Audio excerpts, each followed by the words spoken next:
I was at dinner with my friend the other night and her phone rang and it was, I want to say 5:45, and she looked absolutely pissed off. And I was like, what's going on? Why are you so pissed that your phone's ringing? And she's like, oh, it's work, but like they know that I don't work past 5 p.m. She looked very angry. And this incident reminded me of so many others that I've had, which is it's people trying to achieve work-life balance. And this is a question I get all the time, which is, Layla, how do I achieve work-life balance? How do you balance work and life? Like, how do you do it, right? And I get this from other entrepreneurs. I get this from people that are young and just coming up in the workplace. And I get this from clients and family and friends, right? The first thing that I would open this with is that I believe the idea of work-life balance is absolutely misleading. I do not believe it exists. It makes no sense to me. And the reason for that is if you say that it is work-life balance, you are saying there are two separate things, okay? As if one, work is not part of your life, and as if your life is not part of your work. So to demonstrate there are two separate things, ask yourself these two questions, right? If tomorrow you got fired from your job, would it not affect your life? Well, obviously it would affect your life, right? The other question is, think about this, right? If I gained 50 pounds, would it affect my performance at work? Most likely, it would for most people. And so to look at them as two things that we have to balance is just, it's absolutely misconstrued, and it leads us to try and solve these problems in ways that are not productive, right? What happens often, what I've seen happen a lot, I'll give you one example, was I had somebody who worked for us, and she came into the company at a time where it was absolutely like we needed all hands on deck. We were starting something new. There's only 4 people on the team, and we were all working like basically from when we woke up to when we went to bed. That's just how it is when you're starting a new line, a new product line, a new part of the company, right? You're just like grind, and like, I like it. I think it's invigorating and you learn a ton, you grow a ton. And she liked it while she was doing it. But the irony is that after that happened, she said to me, she goes, Layla, I will never sacrifice the rest of my life ever again to work that much. And in that moment, I was like, fuck, I lost you. And the reason for that is because it's going from one extreme to another, right? It's believing that there shouldn't be bursts and short times at work where you will be working a ton of the time in order to advance, in order to help the company grow, in order to grow yourself, right? It's believing that that's wrong. There's something wrong with it. I don't know why people believe that. But anyways, what happens often is people, a lot of the times, are in that space, right? And then they go to this place where they say, I'm not going to work until 9 a.m. and I'm done at 5 p.m. and please do not Slack me or email me because these are my working hours, right? As if somebody else is supposed to respect these invisible boundaries that they set for themselves, right? It is your job always to set boundaries and to hold them. It's not other people's jobs to know what those are unless you voice them, right? But regardless to say, it's going from one extreme to another. It's going from extreme flexibility to extreme rigidity. And that's what a lot of people do with work-life balance. They just put in place, rather than saying, what do I value? And not asking yourself, what should it look like, but what do I value? They say, I need rules. Rules are for people who do not have values, okay? Just like when you're building a company. If I'm trying to create the culture of the company, if I'm trying to make sure it works well, I'm trying to build operations, I start with values because I cannot make 200 fucking SOPs for this company. It's not practical. Things are going to change in 2-3 weeks. I need people to operate with value-minded, right? They need to come from a place of value. And so it's the same in terms of how you balance your own life, balance, right? How you manage your own life, right? And so a lot of the times, I think where this comes from is this living in the land of should, right? Like I shouldn't sacrifice other parts of my life to work this much. I shouldn't, not see every single fucking baseball game from my kids because I'm working. I shouldn't X, Y, and Z. Right? So we keep shoulding ourselves. This is something my friend Trevor talks about, like, are you shoulding yourself? Which I think is funny. But I do believe that's actually the reason most people are unhappy and think that they need this work-life balance. And I know that I've been in situations before where I tell people, I'm like, yeah, I work 14 hours a day.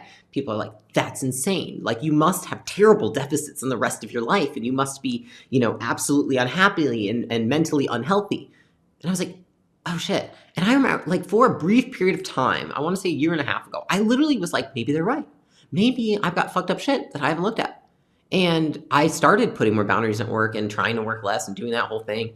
And what's funny is I came to realize, I was like, if I'm energized by work, right? Like if when I work, I literally create more energy within myself, then why should I fucking do less of that? To go do what? Watch Netflix? Go to a movie with somebody? What else is going to be more fun than what I'm doing here? Nothing, right? I think that oftentimes what we are doing is we are trying to meet an expectation that people who we do not even like hold for us, right? It's our family, it's our friends, it's the people that are, imposing their own judgment on our lives. And so that is why so many people say, what's work-life balance? And, I think it's unfortunate that a lot of people don't have supportive spouses, they don't have supportive friends, they don't have supportive people in their lives to tell them it's fucking okay to work 14 hours a day if you like it, dude. And are you gonna like it every day? No. But if you like doing it, generally, and most of the time you get energized, keep going, right? What else are you gonna do with your time on this earth?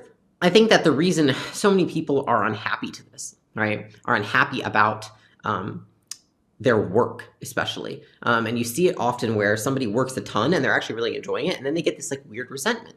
And it's because they have this idea in their mind that things are not the way they should be, that you should be able to just shut off after 6 p.m., that you should be able to not get emails after a certain time. Should.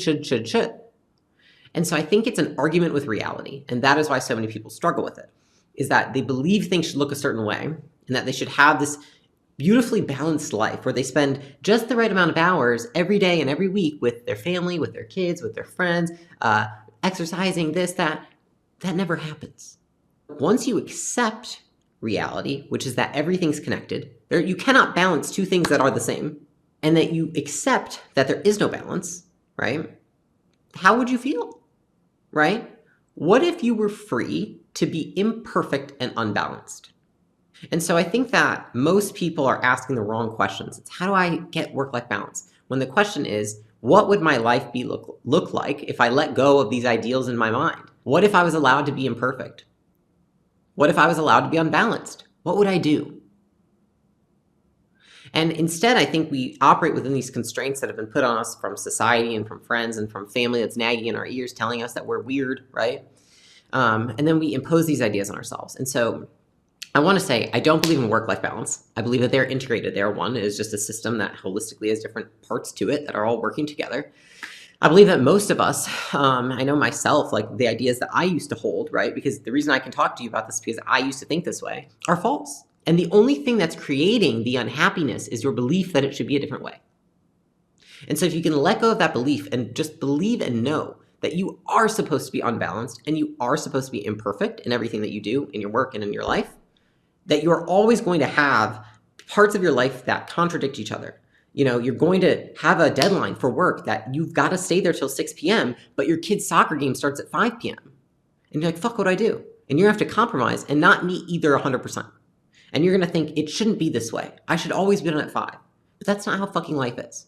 There are no shoulds. It's just what is. And this happens to everybody. And so I think that for anyone who's trying to find work-life balance, if you can just let go of the ideal, if you can let go of this fake, made-up fantasy, that you can compartmentalize your life to that extent, and that you can spend the right amount of hours on absolutely everything every day, right? Let go of trying to control it all and just say, I'm going to be unbalanced and I'm going to be imperfect. I think you'll be a much happier human for that reason. I know I am. And so I hope that was useful for you. I hope if you're trying to achieve work-life balance, you can make that switch in your mind, right? It's okay, it's normal, it's to be expected that you will be imperfect and unbalanced. And I think that the only pain that you are feeling now, if you feel pain, is that of, 1, doing work that does not energize you, or 2, believing that it should be different than it is, arguing with reality. So with that, I hope that you have a fantastic rest of your week or day, and that was of use to you.